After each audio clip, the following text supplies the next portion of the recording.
Hello and welcome everybody to the Truth Lab. This is episode 16. I'm Alex Landry, your host, and today's special guest, her name is Elisabeth Hancock. This is my first time connecting one-on-one or via Zoom with Elisabeth, and I just learned about her recently and immediately reached out and scheduled her to be on the Truth Lab. So how are you doing today, Elisabeth? How's it going over the pond? Isn't that what we say? Yes, yes, it's good. Thank you. It's good. We've got a very muggy day today. And yeah, I was interested to hear from you. It was during the Tartaria live stream conference, wasn't it? You saw that, yeah? Yeah, I thought it was yeah. different speakers talking about that. I couldn't tune in. I mean, I think it went on for a while, right? Yeah, 13 hours. It's a 13-hour live stream. Yeah, so that's how I learned about you and thought it was pretty interesting. And I'm like, all right, let's get you on into the Truth Lab here. So Mhm.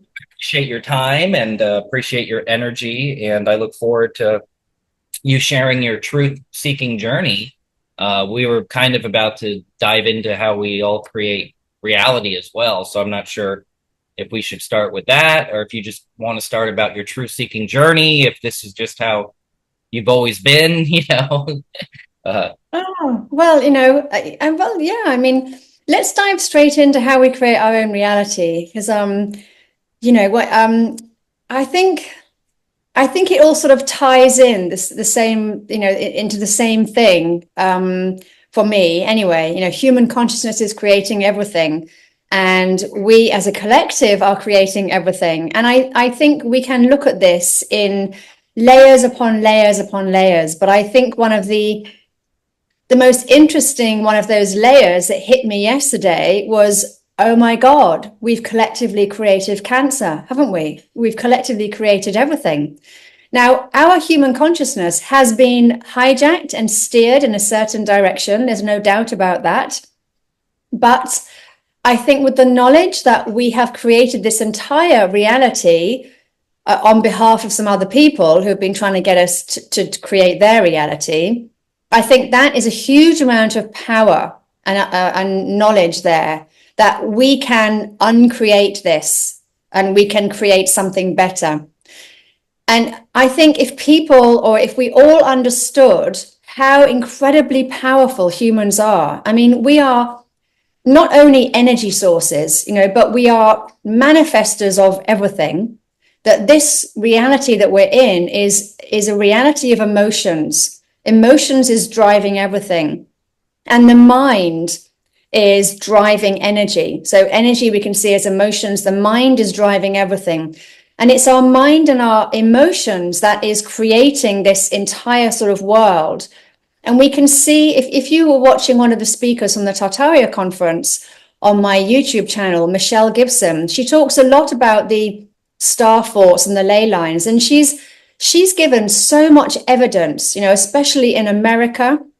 And it seems that America, the entire world was Lemuria and what we call Atlantis.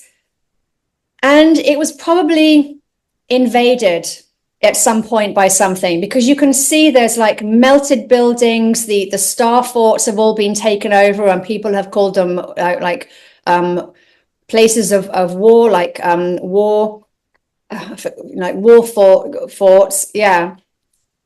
And and the ley lines, they all link up. You can track all the buildings that are on these ley lines. You can see that all the waterways have been man-made, all the canals we know, but also the waterfalls, the rivers going in this S shape, because this S is it's a symbolic shape, which again creates energy. We can see that the cities, they literally are all created as energy grids. They're literally like harnessing the energy from these ley lines, and it's sort of being like created as energy source powering these cities. We've got images from the early 1800s, before lighting was supposed to be invented, showing that these cities, these massive cities that they called the world fairs, which were actually the cities, they were all being lit by something. you know? So we can see that all of our history is completely incorrect. And why is this? We have to ask, why is this? Well, I think I agree with Michelle Gibson that we were living in a very harmonious, beautiful world. It probably was what we called Lemuria Atlantis, which wasn't 12,000 years ago. And something hijacked, came into this reality and literally took over. And that's where we are now, is that our human consciousness has literally just been hijacked, and it's created this horrible reality that we currently have around us now. But it's all energy. None of it is actually real anyway. It's literally energy, as quantum physics is showing us. So we can uncreate this and we can create something better. And that's where I'm at now in terms of human consciousness. You know, we have to really become conscious creators, because we already are creating this reality. So we have to become very conscious about what we're creating with our words, our thoughts, our emotions, and start creating a world that we actually want to live in. Well said. I love that you brought up Michelle Gibson. I've been looking into this since 2022. So I'm a dual citizen. I was born in Canada, and one of my friends who I interviewed on the TruthLab, but also when I was more active with an organization called National Health Federation, I interviewed him about peak performance, human potential. And he was in Ottawa for the Freedom Rally. If you heard about that, like when the truckers kind of took over. Oh, yes. Yeah. And so yes, that was amazing. He dropped a little nugget, like, look into Tartaria. And like everything kind of changed for me, because it started just, becoming very interesting. And I live in Florida. So when you talk about the star forts, obviously there's St. Augustine, there, but there's also Coral Castle. I don't know if you've heard about Coral Castle. Yes, I know. Built with levitation. That was built with frequency. That was. Yeah. Well, I will say I've studied it quite a bit. I mean, it's funny because I learned about it when I was flying back here, actually to Philadelphia from London, because I wanted to check out Stonehenge, even though I kind of think Stonehenge is maybe a little lame or overhyped. But long story short, a man on the plane was like, there's an American Stonehenge, Coral Castle. And so I've spent a lot of time there personally, and then researching it. And there's some interesting books about, how it did take a lot of hard work and an understanding of, leverage and so on, but then also how we create, reality. So, I mean, I could go on and on about that, but I appreciate you talking about Michelle Gibson, because I really love her emphasis on the Moors. I know, it's incredible, so it was the Black people. But, I mean, I was actually I found a very good website last night, actually. Fascinating information, but it really does look like Adam and Eve. Even Adam and Eve were Black, and this is what we had, that essentially it was the indigenous people, the Black people, they were the original inhabitants. I don't know how the white skin fits into that. I'm still researching that myself. But the Moors were the original inhabitants, of the Northern Hemisphere, it looks like. They seem to, even Russia, America, definitely, even Russia, Reading that, or mm-hmm. where were you reading that or researching that? Adam and Eve. This is something which this is something which, I can't remember where, but I was having this discussion with Charles Formosa, which he's also one of the Tartarian speakers, and Guy Anderson as well, one of the Tartarian speakers. So the Sumerian tablets talk about how the original man that the Anunnaki created, they were essentially, they came from the Sumerians, they came from Ethiopia. So the Sumerians are supposed to be the first people in terms of that's the first civilization that we don't even really hear about in school. But they're the original ones, and they were Black, and they were described as the black-headed, but they also, there's been other research as well which shows that they came from Ethiopia. And so that sort of spread into, into many, many other different parts of the world. We've also got Noah, so Noah's sons. And again, there's a lot of discussion. There isn't an absolute evidence on any of this, and I haven't researched into the black people being being Adam and Eve. I haven't researched properly into that myself. This is just something I came across literally in the past 24 hours, so it's a new thing that I'm currently looking at the moment. But again, I don't look at these things in terms of politics. None of this is political. When I talk about color, skin, and race and all this sort of stuff, it triggers so many people, and I never understand why. It's just a factual evidence. I have white skin, you have black skin. That person has different colored skin. It's something which has been so politicized in our world. And again, just creating so much divide between us. Everything is creating divide between us. And I think this is another thing that we really have to get back to now, which is that human consciousness is creating everything. So the more we are divided and arguing amongst ourselves, the more we are having our energy taken away from us. It's being used to create something not nice. And we have to really unite. We have to forget about everything. We've been divided up. It's the Machiavellian laws of war, divide and conquer. That's what we're having done to us. And that's what we've had done to us continuously, probably for the past 300 years. And that I think is the most important thing. But in terms of skin color, I just find it very interesting. We're so varied as a species, and I find that really fascinating. And I've always had an interest in researching, where do we come from? Why are we here? What are we supposed to be doing? Why are we all so different? And I don't think I'm alone with my thoughts on that. Mm-hmm. Well, fascinating. I mean, have you been to Florida before? No? I have, a very long time ago, but I haven't visited things like star forts. This was way before I woke up to all of this sort of stuff, and of course now I have kids, which tends to keep you in one place for large chunks of time. I would love to go and visit all of these different places. I really would. I've heard people talk about standing inside the star forts and how they just feel like an amazing energy. If you were in Coral Castle, maybe you felt the same when you were there.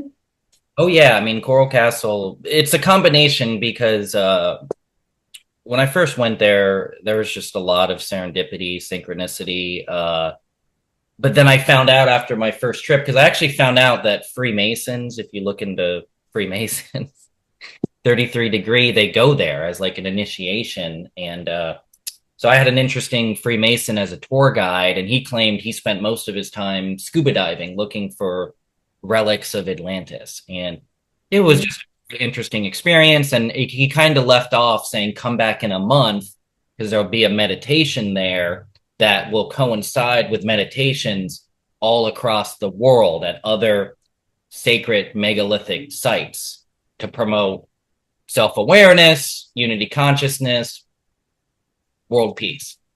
Like 10 times. I mean, it's very interesting. There's a Polaris telescope, which if you look through this monument, it's always looking at Polaris, which is kind of interesting. Because, we can get into that. I'm not sure if you have what your worldview is, your perspective. If you've looked into geocentrism, if you subscribe to the standard model of the heliocentric model, how would you describe your worldview? Well, I haven't looked into any of that, to be honest. I've just been really looking at Tartaria. I mean, I have 2 books out published on Amazon. The first one is called Work Your Energy, which is all about consciousness and, the fact that everything is energy. So that's more around quantum physics, M theory, string theory, these sorts of things. The second book is called Human Origins, the Multiverse and Our Star Ancestry. And it's very much looking at who we are, why we're here, and what happened in our world that made it go crazy like this. And, I'm sort of there at the moment, really, in terms of looking at, what happened, who came here, and what's going on. And I'm now sort of like everyone else beginning to understand that everything that we've been taught is a lie, literally everything. And I now understand as well that, or I heard recently, that the telescopes that they're making today don't actually see any, they like turn the frequency into something that we see. So when we think of human consciousness, it literally creates everything. And something I talk about in my presentation, which I've just uploaded onto YouTube, is space really what we're looking at? Or is it human consciousness that is actually collapsing that physical matter into, collapsing that energy wave into physical matter? And that's what we see. So are we, when we're being taught certain things that are certain things, are we then creating that reality because that's what we believe to be reality? And is it really that reality? I find that someone creates something like a scientific theory, and then we all sort of jump on that bandwagon, but it was only ever a theory. And is that really what space looks like? Well, again, I've understood that the certain telescopes that I think the James Webb, or the very, very powerful telescopes that they use today, they're actually, if you like, changing that frequency into something that looks physical. So what we're seeing is it's not actually as it is. It's been changed into, I can't get my words out properly, but changed into something physical that we can then see. So has Saturn really got all those rings around it? I mean, I just think the level of understanding that we are creating all of this by collapsing the etheric field into physical reality. This is a huge amount of power. I mean, a huge amount. So it would make sense that something that came and invaded our planet then started utilizing our human consciousness to collapse it into a reality that they want to live in, perceive, or whatever. And I think for me, this is fundamentally where I am now. But I think what you're saying is very interesting, and I'm going to go and research that after we finish talking and have a look at it. It's funny because I launched the TruthLab interviewing Dave Weiss. He's an interesting person. I don't know if you've heard about him, but when I'm still an advisor for the National Health Federation, we have a lobbyist. And anyways, he puts on a weekly podcast. And in 2023, he interviewed over 50 people, and his most viewed show was with David Weiss. So then I kind of moved quickly. I went from learning about him in that interview to immediately reaching out and launching the TruthLab, interviewing him. So it's definitely very interesting. And then I've interviewed other people like Jaron. I don't know if you heard about the final experiment where they went to Antarctica. So that was pretty interesting. So I'm not sure if you heard about that, but really, I don't want to sound weird because in my opinion, there's a balance between like, yes, we're creating reality, but then like, who created you? Like, do you believe you created yourself, or I'm a gardener. That's what the indigenous tribes are saying. This is that, and I talk about this again in my presentation, the Tataria one. The indigenous tribes, a lot of them say we literally manifested ourselves into being. So now they could, of course, be looking at this in a different way to how we're perceiving it. And of course, the gods are talked about everywhere, and they all talk about the gods creating humanity. We have the Anunnaki that created us. We have the Dogon, the Numu who created us. It seems that so many gods created us, But I rather like the concept of, well, actually, we created ourselves. And Michael Cremo, his new book, he's called Human Devolution, not evolution, but devolution, because he believes that we've actually devolved. And he puts forward this theory, and it's very convincing. And maybe I'm just looking at it in terms of that's how I want to perceive my own reality. But I feel like, if we are such amazing manifestors of reality, which we are, doesn't it make more sense that we created ourselves rather than, something of a higher being created us? Now, of course, we could think about God and how God fits into that. And for me, I see God as this energy source, which is just creating, creating, creating. And I think that there are some beings, entities, transdimensional beings who have learned how to harness that and use it to create worlds, realities, realms, whatever it is that we call these different things. And I think that we are a part of that. So that's where my feeling is now. But of course, as you know, the more we research, next week I could be thinking something completely different, because we're researching so much, and at the same time the energy is shifting and spiraling up, so we're downloading. There's literally like higher consciousness, higher frequencies streaming in from the higher realms, and we're also downloading new information all the time. So I've noticed at the moment that there's this real drive, isn't there? People are really waking up left, right, and center, and we're all starting to share information and have discussions like this one, and we're coming to the truth. We really are. Yeah, I mean, that's what it is about, and I'm sure you can agree, like, simplicity is the ultimate sophistication, so it's kind of like a balance between comprehensive and simplicity, or unity. It's kind of like what's going on right now, how there's the reality, like what you said, how regardless of people's imagined differences, we're all really one, but people can, feel like they have their own ego or their own um, opinion and so on and such. So I don't know. I think this is fascinating because sometimes it's like I look at the creation, you know what I mean? And it's like to say we are the creator of this creation.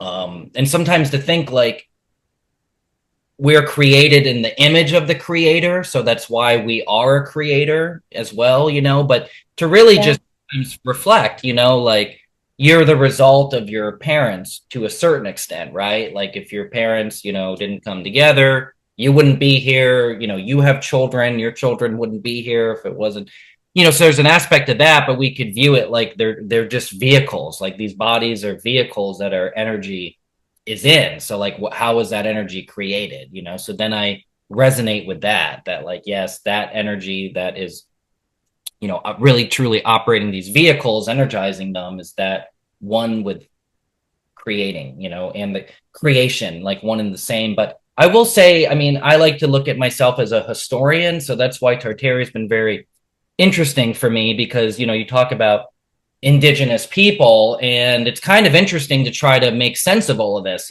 because this book, like I showed you earlier, that I'm trying to get through, talks about the mud floods in the 1800s, talks about a plasma event in the 1500s, but there's other historical things, so then it's kind of like making sense of it all, like is there some type of scholarly view that you're aware of that makes sense of like world fairs and indigenous people, because sometimes it's like, if we had all these world fairs in the 1800s, but there was indigenous people everywhere, you know what I mean? Like, so how does that kind of make sense, And I think that's kind of what I was interested in with that, like 12-hour, different speakers and so on and such. But then eventually it's like I had, other things going on. And then I just kind of wanted to connect with you because it seemed like you kind of helped to, organize it and so on. But you get my question, like sometimes it's like, because a lot of us, I'm sure you too, like in history, we're all told it was 1492, Columbus sailed the ocean blue. But then you look into that, and that coincidentally was when the Moors were expelled from Spain. And I asked you if you've been to Florida because I live near Tampa. And I think the most interesting building that could be considered Tartarian in Florida is in Tampa. It's a Moorish palace. If you haven't looked into it, it's now the University of Tampa, but allegedly it was the first all-electric hotel in Florida. Mhm. Elevator still works. It's the oldest elevator still working in Florida. 511 rooms. When you look into the history, the Spanish-American War in the late 1800s is what made the United States a superpower. And that war was staged inside of this building, the Tampa Hotel. And like I said, when you look at it, it's like a Moorish palace, you know? So I've really tried to figure this out. Like I've been inside of the manager's office looking for the construction photos with him, being like, where is the evidence? Like where's the before and after pictures? And through that meeting, I didn't really find any, but then through searching the internet, I kind of found like a pre-construction photo, you know, so that was kind of interesting, but it's just very weird. So anyways, I don't want to keep going on. You know, this No, is it's fine. If I can say something. So Bridget Knapp, who's one of the other speakers at the Tartaria conference, she said something very interesting. I was talking with her the other night, and she was saying the same thing that you just picked up on about the indigenous tribes, that they don't claim that they built these cities. So these World Fair cities, they are not part of it. You know, so then you have to ask, well, how, you know? And that really reminded me of something which I was talking about the other day in one of my podcasts. And it was when one of the things that occurs a lot when they have these wipeout scenarios, and we know that they have these wipeout scenarios because the Mayans, they talk about being in the seventh world. You know, we're now in the fifth world, according to the Hopis. And they say that we're approaching another wipeout sort of scenario as well. And when they talk about these, they also talk about how at the time of these wipeouts, they and you know, sort of as the Bible says, the righteous people, you know, but that's the Bible and that's how they want to say it. But, you know, like essentially thousands and thousands of people were rescued from these wipeout. You know, we had the ant people taking the Hopis down under the ground. We also have stories of people going off planet because we have that in the Tibetan texts. We have them talking about how they were up above and they looked down and they saw that the waves were 3 miles high. So where would they have to have been from that? Well, you know, in a craft up above, I think. So, and the idea of arcs is talked about 270 references to arcs saving people from these end of time wipeout sort of scenarios. And the indigenous tribes talk about how they then were brought back, sometimes up to 1,000 years later. And when I heard that, when I read that, I thought, well, maybe that's what happened then, because it's obvious that we seem to have sort of just appeared and just rediscovered these buildings. You know, the Rockefellers, the Rothschilds, they've all sort of, you know, like taken the best looking buildings, of course. And, you know, we then sort of just seem to sort of just integrate back into this world. And the question has always been, and Guy Anderson talks about this in his presentation, but the question has always been, well, what happened to the people? Now, there is evidence of thousands and thousands of skulls and bones around the world, you know, under the cities in catacombs. And these are always said to be the skeletal remains of people who died in plagues and, you know, during epidemics and things like this. But they're all laid out in such, you know, perfect ways that you sort of think, well, that looks like a ritual looking at that. So that's really weird. And then the other thing is that doesn't account for the thousands and thousands of bodies. We've also got the wars and everything where lots and lots of people were wiped out. But the other thing that you mentioned before was that this Freemason was looking for these artifacts. And it's true, it's what the Freemasons and the secret societies are all doing, and even what Hitler was doing as well. They've been looking for all of these ancient artifacts that were talked about in the Atlantean texts. Again, telling us that they don't seem to know about them. So it's like we just suddenly woke up and just got up, you know, and just carried on in the world. And this past civilization has just sort of vanished. And now we're all busy trying to find all of these Atlantean artifacts. I heard that in Antarctica, that they are discovering many, many artifacts there. And the different countries are currently fighting over who owns what. You know, they're all trying to lay claim to them. But it's like we're just suddenly discovering this stuff now. Atlantis, it can't be 12,000 years ago. You know, it must be like the past couple of hundred years, which is exactly what Michelle Gibson says. It's what everyone is saying, is that something happened in the 1700s. And up until that point, we were this amazing, high vibrational, balanced world, you know, living with the ley lines, the star forts, all these sorts of things. And I think there's just this massive chunk of history missing. I mean, for example, we know nothing about the Dark Ages, the Middle Ages, you know. We know more about the Sumerians than we do about the Middle Ages in our world. That was, what, 500 years ago? I mean, these things, they just don't add up at all. And you're right, the dates never add up, which is why we know they're all fake. Yeah, it's like all we can really do is determine, like, what do we know? Like, you know what I mean? Because sometimes when it comes to seeking truth, sometimes it's like the way to truth is understanding, like, what isn't truth. Because sometimes it's tough to really arrive at an objective truth. And it's just very fascinating. I mean, what always ends up happening, it's kind of like I told you, I mean, I bought this book, I started reading it, but I just have kind of, you know, like everybody, a lot going on. I mean, I don't have kids, but I like to do stuff like this, where it's like, hey, we could have just had a conversation on the phone or whatever, but like, why not just record it and, you know, go from there? But yeah, I mean, because what you're saying, I mean, I don't know, like I lived in Hawaii 5 years, so there's a lot of Lemurian energy there. Before out there, I went to Mount Shasta because I resonated with the ley lines and this idea that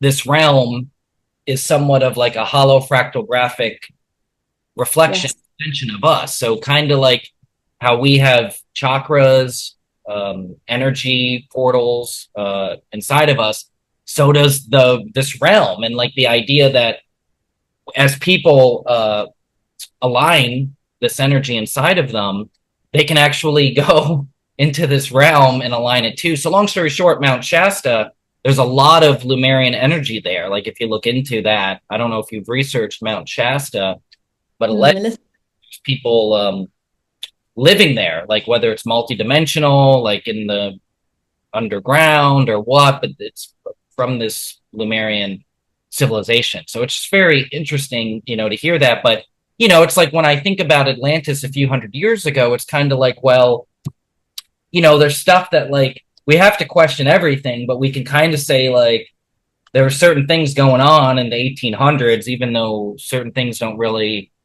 add up. Like here in Florida, you know, we talk about indigenous people. We had the Seminole Wars, which, if you didn't know, was the most expensive war the U.S. military had against indigenous people. And technically, the Seminoles were unconquered.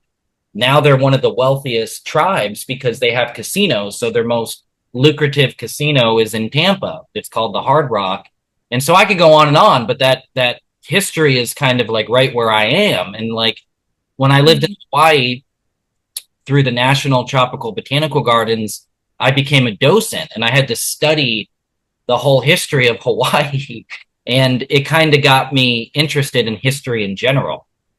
So then I started seeing parallels between the indigenous people of Hawaii, the indigenous people of Florida. It's kind of called the Lost Tribes. So the Lost Tribes were the indigenous people that were here allegedly before European contact. And if you look into this, there's a channel called Old World Florida. I don't know if you've heard about it. He's a friend of mine. He was number 2 on the TruthLab. I could go on, but he doesn't really use the word Tartaria. Instead, he uses Old World, and he focuses on Florida. So, yeah, it's just very interesting because kind of for me, like when I started learning about Tartaria, and, you know, you talk about star forts, but frankly, it's star cities. You know, a lot of these places they're more than just a fort, you know, it's star cities, and there's evidence of that. And so then I just kind of became interested in like, what can I actually research here? And there's a lot of forts in Florida. Like we have, for example, the Dry Tortugas. If you haven't heard about that, it's about 70 miles west of Key West. It's like the largest masonry fort in the United States, and it's in the middle of, like I said, 70 miles west of Key West. Like, it doesn't really make sense, where it's at. Mm. Go on and on, but there's a lot of forts in Florida. I think what's unique about Florida is we have more springs, freshwater springs here than anywhere else in the world.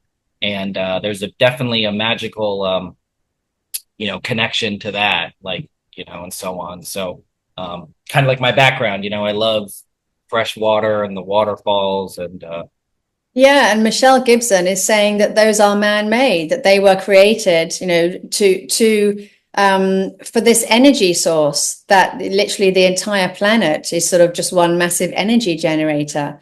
And it works through the waterways. And of course, we have the underwater ways as well, as you know.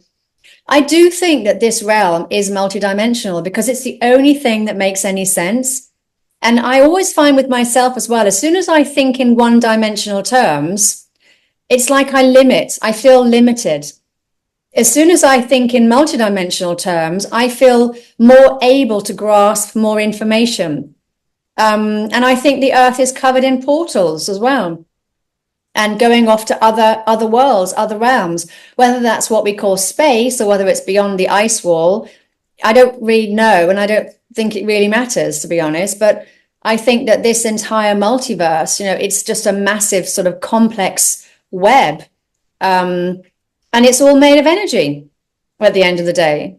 you just said, because I'm sure you've seen the Truman Show. Have you seen that movie? Yes, I know. The Sirius star drops down. That always makes me laugh. Imagine that the other worlds are just outside of the Truman Show. Because sometimes, like for me, I don't know if you've ever heard of Nassim Haramein before. It's absolutely. I reference him a lot in my books. Yeah, I love his work.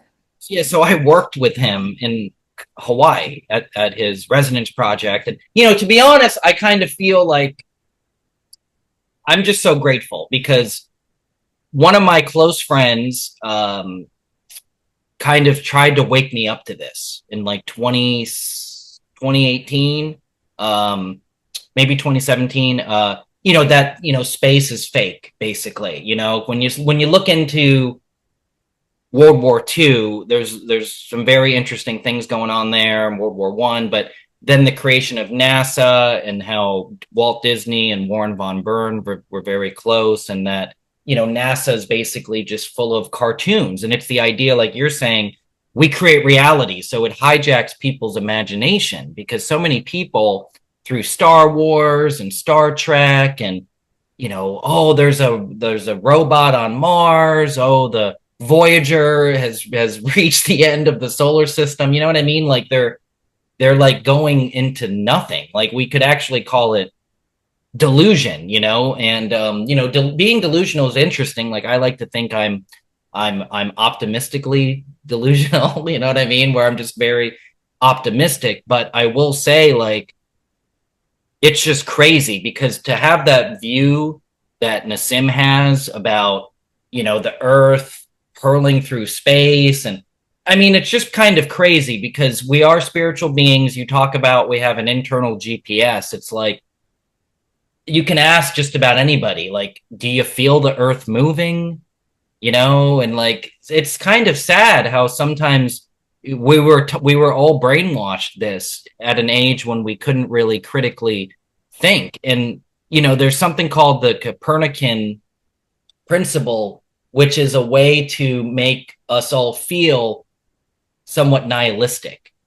It's the heliocentric model can somewhat make people feel nihilistic because it tries to dilute the creator. And remember, if we're one with the creator, it's diluting ourselves. That how do you dilute creator? You say that it's in an infinite, it's expanding, space that just goes forever, and it's pretty crazy. I mean, I've been trying to get this guy, Nathan, on TruthLab because he talks about vision. And like, there's so much to all of this, like how our vision works and perspective, because sometimes people will see things, but they don't understand how their vision works and like how we can only, see so far. Like if you're looking and you see clouds in the distance, but then all of a sudden the cloud is merging with the ground. It's like that's you've reached a vanishing point. And even if you use a telescope or binoculars, you're just kind of zooming into that, you know? So it's just Mm. interesting. I can't recommend any of this enough. I mean, you know, with Nassim, bless him, it's just when I was working with him, it's like the same thing. You know, there's no actual practical application of any of this, you know? And Does he believe that the Earth is traveling through space as a giant hot ball then? oh yeah, yeah. Well, he created some of the animations that try to show like, because we're all kind of taught in school like a stationary solar system, you know.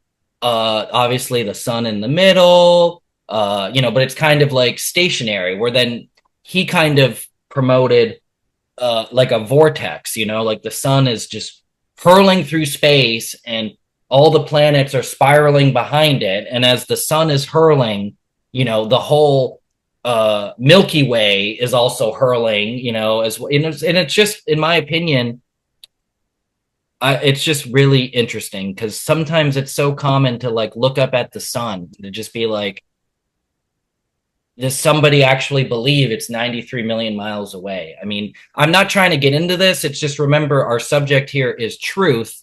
And, if we Yeah. figure out like what's going on around us, it's kind of like, but I can tell you're open minded, and Yes, absolutely. I mean, I was reading actually last night. It was a book which is talking. So this is James Churchward, and he talks about the motherland, Mu, basically. Um, it's very interesting. I've only just started his first book. He's written a couple of them. And he talks about the sun, the planets as being luminaries. So luminary, is like a celestial object that is light, basically. And I've been reading the Indian Vedas a lot as well.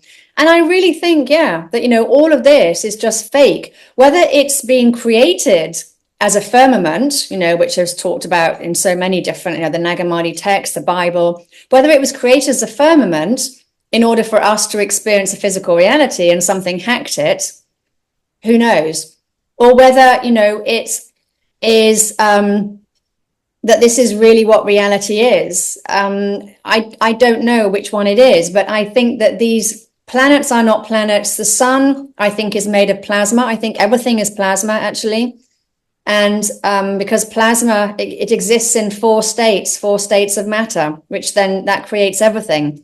And if you think about it, that's also the elements as well, the four elements. So I think, that's sort of what reality is. And I just think it's all shaped by us. But it's interesting what you say about the eyes, because yes, the eyes see more, and it's the brain that filters out and blocks. And that's how our belief structures create each individual own reality of our own, is all created based around our beliefs. And most of our beliefs are limiting beliefs. But also, and this I saw this with Michael Tellinger was saying this, that there's some evidence to show that our optic nerve used to be connected to our pineal gland. And when you think about it in terms of that, it shows us that, well, if our eyes were connected to our pineal gland, and our pineal gland, as we know, has got these, tiny little crystals in it, so it's like a sort of a radio transmitter, then what could our eyes do before? And then you look at these amazing Tartaria or old world, I call it old world as well. You look at these old world buildings, and they were not built by hand. They just absolutely were not. They're absolutely massive. The sacred geometry that runs through them is just, it's unbuildable, I think. So what is going on there? And again, it's just showing me that this was a multidimensional realm, and something stapled it flat into one dimension, and us at the same time, I think. mm-hmm. What is like the leading theory on the invader? Well, it goes from reptilians to greys to I think the majority vote tends to be reptilians. And I have a sneaking feeling that that's where the white skin comes from, actually. Yeah. Interestingly, the Indian Vedas, they don't talk about species, they talk about consciousness. So it's higher consciousness and lower consciousness. And within each species, including humans, There's a higher consciousness and a lower consciousness. And they also talk about 400,000 humanoid species in this universe. And 400,000 humanoid. So it means we all share DNA. And I think that's what the crux of all of this is that we all share DNA. So we're all part of the human species. We're all humanoids, all part of that species. And Dr. Gary Nolan, who is an immunologist at Stanford University or somewhere, I think, he's saying that he has found a way to trace back human DNA, and he can track it back 9 billion years, which shows it didn't come from this planet because we're only 4.5 billion years ago. It came from somewhere else, So again, I don't think that's space either. I don't even really believe in space anymore, to be honest. But, like you have to be able to research something and understand something, because that's part of the fun of being alive, really, isn't it? If we have an interest in history, we want to read historical facts and try and piece it together. Otherwise, we could just stand there and just say, well, I'm just going to manifest my life and just, stand here and do nothing. Even like what you said about beliefs, a lot of beliefs are limiting.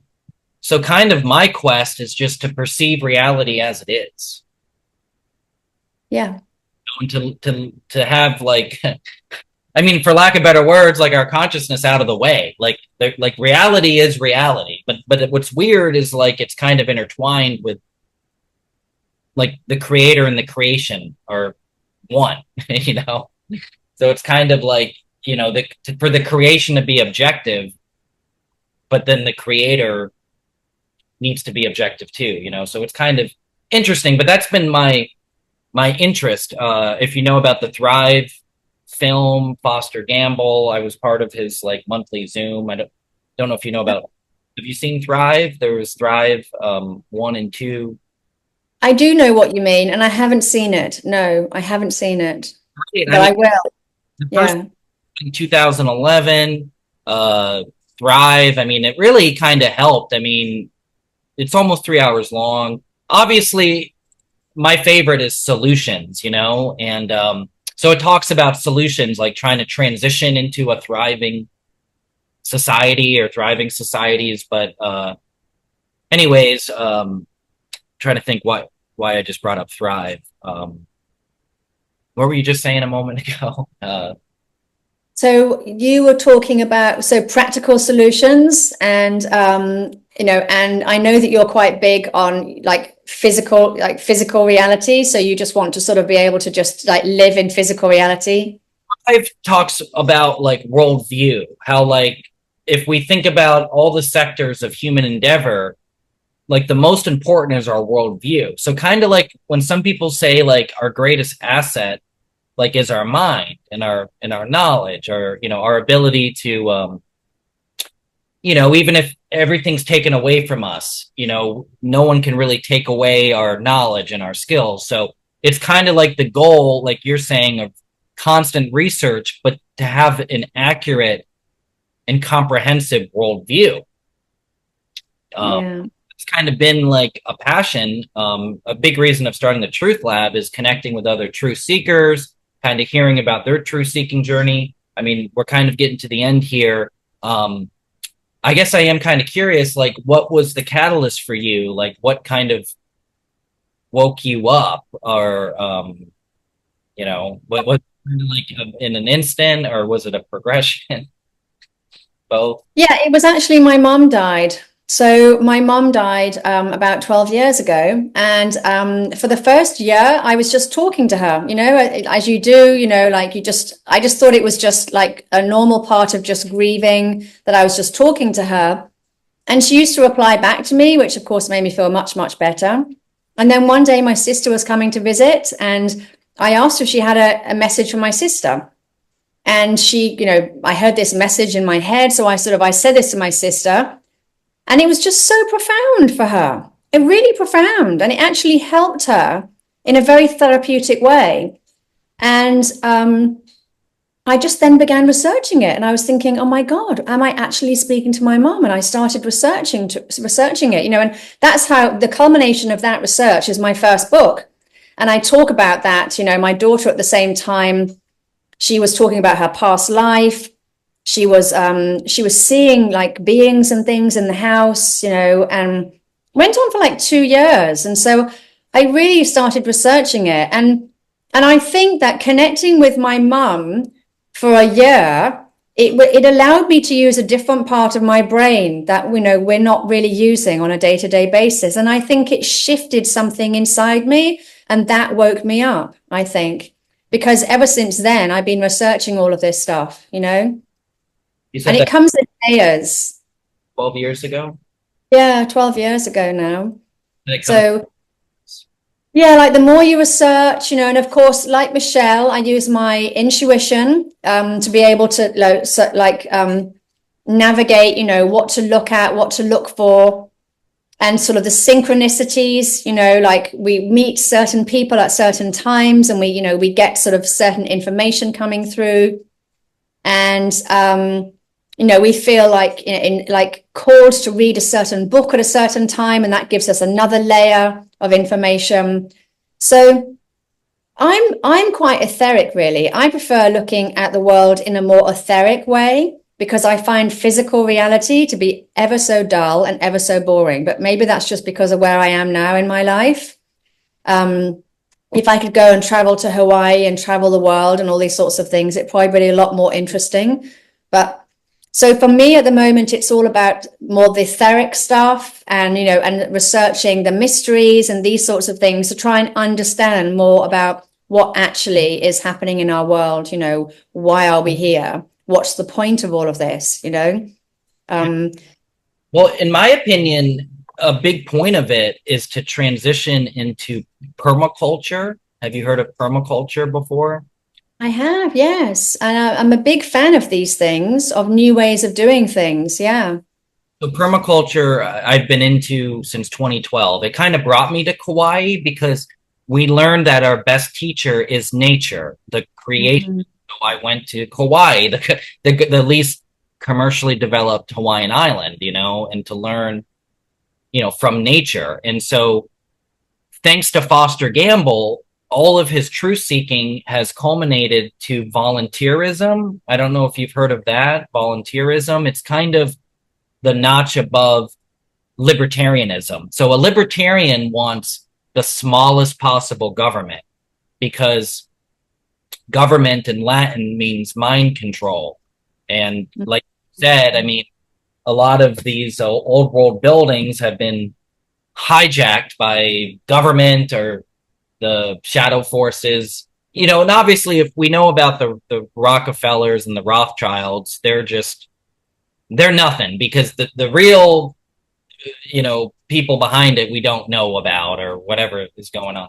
But anyway, it's a combination between permaculture and volunteerism, where really, like what you said, it all starts in our head. So it's like we have to believe in abundance, because that's just reality, right? I mean, there's an abundance of oxygen. Obviously, if we, go underneath the water or something, there's not an abundance of oxygen. But, overall, it's about having like an abundant mentality. I mean, for example, in the state of Alaska, every human, depending on, there's different opinions about population. If you watch my first Truth Lab with Dave, some people argue maybe there's not 8 billion, maybe there's less, whatever. I mean, we know that there's a depopulation agenda or a dumbing down agenda, but all I'm saying is, like, it's kind of mind blowing to think, like, when you look different places, like in the US, like everybody's concentrated, in certain areas. And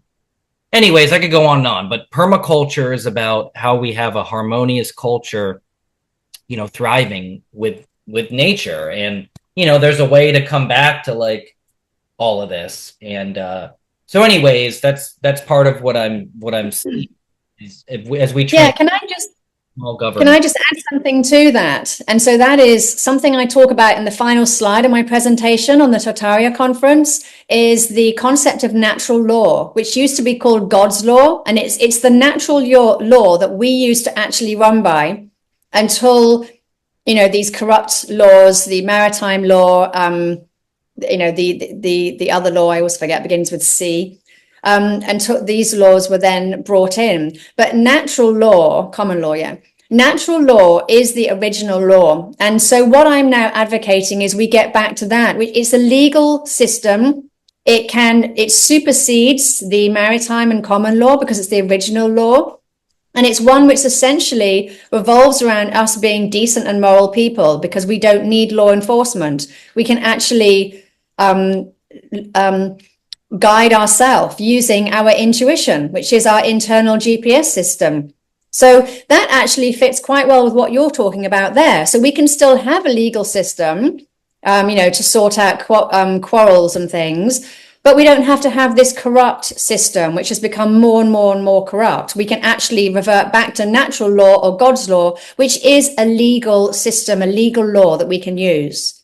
Yeah, I love that because good people don't need laws. Bad people work around the laws. I mean, with what I'm talking about with Foster and volunteerism, basically what it means is everybody governs themselves, but there's one rule. It's called the non-aggression principle. That basically nobody initiates force, aggression, violence on anyone else, except in true self-defense. So then there's kind of always that philosophical conversation of how do we deal with that? Because let's say 95% of people are moral and so on, but then you have like, the 5% of, psychopaths or whatever. And, there's ways to look into this because as we know, I mean, you're a mother.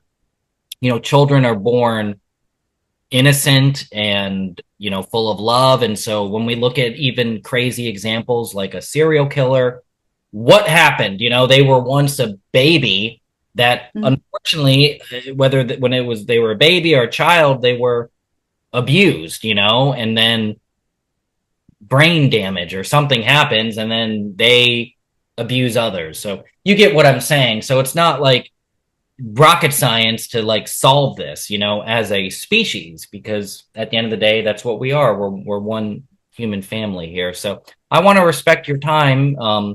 Because I know you said, I think you had to pick up a kid or something, but this has been a fun conversation. I hope you enjoyed it. Yeah, I did. Thank you. Thank you very much. And you'll have to give me those names to go and look at because I'm going to go and research those now and have a look at what you were talking about. So let me know. And that would be great. Thank you. Welcome. And your website is your name, right? Like basically. But it's Elisabeth spelled with an S, not a Z. Okay. So Elisabeth spelled with an S, and you have two books, Work Your Energy and The Human Origin. The Multiverse and Our Star Ancestry. Yeah. Well, I really appreciate you kind of sharing how your truth seeking journey started, with your mother passing. And I've heard other very similar, stories like that. But I like how you had your own direct experience, compared to like a psychic or something being involved. You know what I mean? So yeah. Cool. But anyways, we could keep going on and on. But thanks again for your time, and I look forward to staying in touch with you. And thanks everybody tuning in to the Truth Lab. Okay, thank you very much. All right, bye-bye. Stay blessed. Bye.